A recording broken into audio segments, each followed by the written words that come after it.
10-5, please repeat, 10-5, all units, emergency. Officer in danger, Acer Plaza, repeat, Acer Plaza, all units.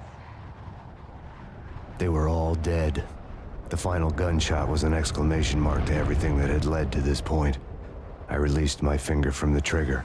And just like this, the face of a pedophile with Xbox One graphics is born.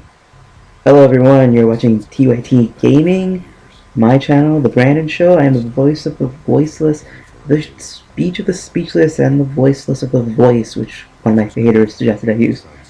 I'm not going to talk too much about, weird oddities.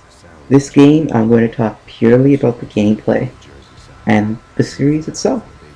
So what you're seeing right now is Max Payne 1. The sequel is coming up on Tuesday. I don't even know what day that is. My schedule's messed up. But we're going to jump right into it with this jump cut. There we go. What are you seeing? I'll let the video tell what's going on right now, but what you need to know about Max Payne is it is one of the best storytelling games of all time. For me, I think it broke boundaries that not many people can appreciate for. Brandon's failing to open the door, and we open the door. The first gunshot fired. This game came out in 2001, so forgive graphics a little bit. I'm running it on the Xbox, which was the second best console to run this on. The best would have been to do it on PC, but I'm poor. I showed you a little bit of, here's the scene. I'm not joking, you're like 2 minutes in the game and you've already seen a dead baby.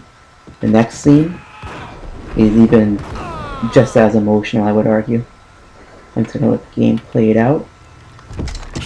No, God, no, please, Michelle. Oh, baby. From the beginning, we are instantly gripped into the story of Max Payne. The story about losing his child, his infant child I should add, and his wife. No game, I argue, can grasp this other than the film noir genre. And Max Payne, jump cut, Max Payne is one of the few games that I think actually conveys the whole idea and emotional appeal that I think a lot of movies try to do. Now, what this game is most infamous for, I love showing gun action, you guys know I do, is bullet time. I'll talk about the story a little bit later, but bullet time, this game, I argue, probably, there's a lot of dispute. Did Matrix invent bullet time or did Max Payne? In actuality, this game was in development since something like 96. This game debuted at E3 in 1998, and people were wowed by the game mechanics and the use of bullet time. I remember seeing a trailer in 1998 for Max Payne, and I was like, why is no one talking about this film technique? And then we all see the Matrix use it, and Matrix popularized it. The game marketing was pretty smart because it actually showed the bullet time in the commercials. So a lot of people were like, oh, it's kind of like Matrix the video game. Of course, they never took the credit that they invented it. That's another story for another day. What bullet time is used for in this game? Cutscene. Look at those blocky graphics. I wish the shotguns work like that in every other video game, just fly 5 feet in the air. Anyway, bullet time, as you see in my gameplay, it slows down time obviously, but it also increases your accuracy. It gives you a better, I don't want to say well, yeah, I will. It gives you a much bigger advantage than everyone else in the game, your enemies. You have to understand, Max Payne is a man out for revenge. It fits the narrative perfectly. He's out there to kill, and he's taking a lot of painkillers to jump cut, a lot of painkillers to do it. It only makes sense through bullet time, even though obviously this doesn't make sense in real life, but in the gameplay it makes sense that he's just gunning. And he's not running and gunning, he's doing it in action movie film noir style. Backwards, back, slide, bullet time magic, you guys know what I'm talking about. I love certain aspects of the game. I gotta talk about aspects I don't like about the game. I think it's a jump cut, yes. So Max Payne 3 is coming out obviously, and this is the continuation of Max Payne's story. It's the film noir aspect. For me, what jumped out at me when I played this game or saw the commercials or the trailer is his jacket. It's so iconic to me. I love seeing it. Now, if you played it on the PS2, like I unfortunately did, his jacket's very blocky. And I talk about a lot of animations in video games. One of the other things that bother me about this game, remember it did come out in 2001, so our standards have been raised, was something that Tommy Tellerico pointed out, and he harps on this point a lot.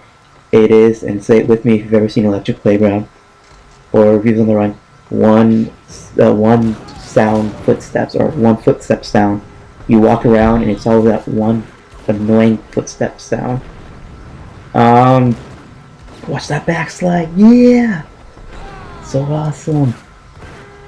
So the story, for me, I have written a story before that I actually love and I might finish up one of these days. Explosions, fire!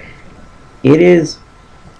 Well, what's interesting about Max Payne is that the story is half told through, I would say 75% told through the comic book aspect of film noir. It's Max's internal dialogue and his dialogue with other people.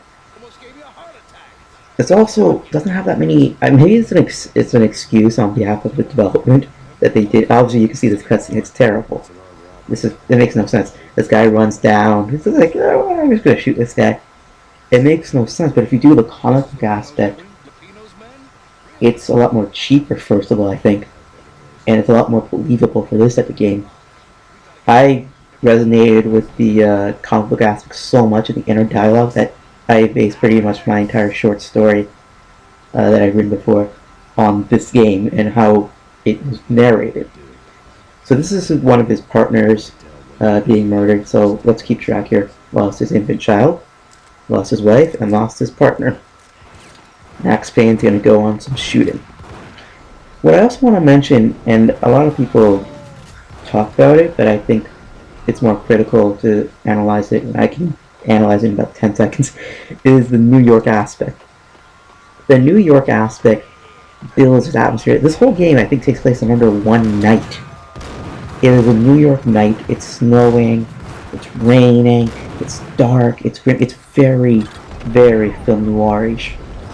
I think Max Payne 3, it has that huge sunlight in Brazil. I don't know about it. Max Payne 2, same thing. So anyway, quick summary. If you're going to buy Max Payne 3, please, please, please play Max Payne 1 and 2. It's available on PSN. Play that game, love it. If you can't, don't play Max Payne 3 without playing 1 and 2. This is where the pillars of games started. Thanks guys. Like, comment, favorite.